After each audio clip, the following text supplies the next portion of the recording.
Hello, ഞാനിന്ന് ഉണ്ടാക്കാൻ പോകുന്നത് അമ്പഴങ്ങ അച്ചാറാണ് കേട്ടോ. ആദ്യമായിട്ടാണ് ഞാൻ അമ്പഴങ്ങ അച്ചാർ ഉണ്ടാക്കാൻ പോകുന്നത്. 5 അമ്പഴങ്ങ കിട്ടിയിട്ടുണ്ട്. നമുക്ക് അച്ചാർ ഉണ്ടാക്കാം. അങ്ങനെ ആദ്യം തന്നെ ഞാൻ നന്നായിട്ട് കഴുകിയെടുക്കുന്നുണ്ട്. കഴുകിയെടുത്തതിന് ശേഷം നമുക്ക് ചെറിയ പീസുകളാക്കിയിട്ട് കട്ട് ചെയ്തെടുക്കാം.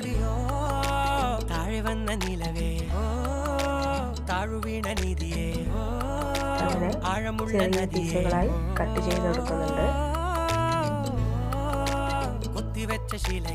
അങ്ങനെ അമ്പഴങ്ങെല്ലാം കട്ട് ചെയ്തെടുത്തിട്ടുണ്ട്. ഇനി നമുക്ക് ബാക്കി പരിപാടികളിലേക്ക് കിടക്കാം. അതിന് ആവശ്യം വേണ്ടത് വെളുത്തുള്ളി, ഇഞ്ചി എന്നിവ വേണം കേട്ടോ.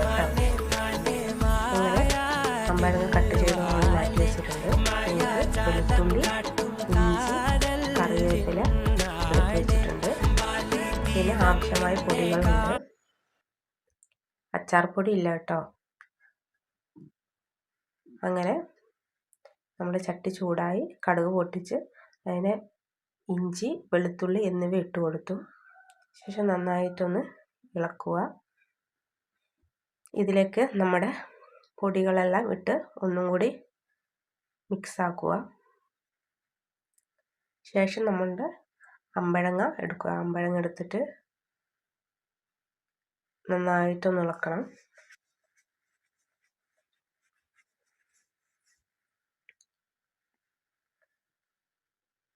ഇതിലേക്ക് ആവശ്യമായ ഉപ്പും ചേർത്ത് നന്നായിട്ടൊന്ന് ഇളക്കിയെടുക്കുക. അങ്ങനെ നമ്മളുടെ അമ്പഴങ്ങ അച്ചാർ റെഡി ആയിട്ടുണ്ട്. ഒരു 2-3 ദിവസങ്ങൾക്ക് ശേഷം നമുക്കിത് ഉപയോഗിക്കാം കേട്ടോ. നല്ല ടേസ്റ്റ് ആയിരിക്കും.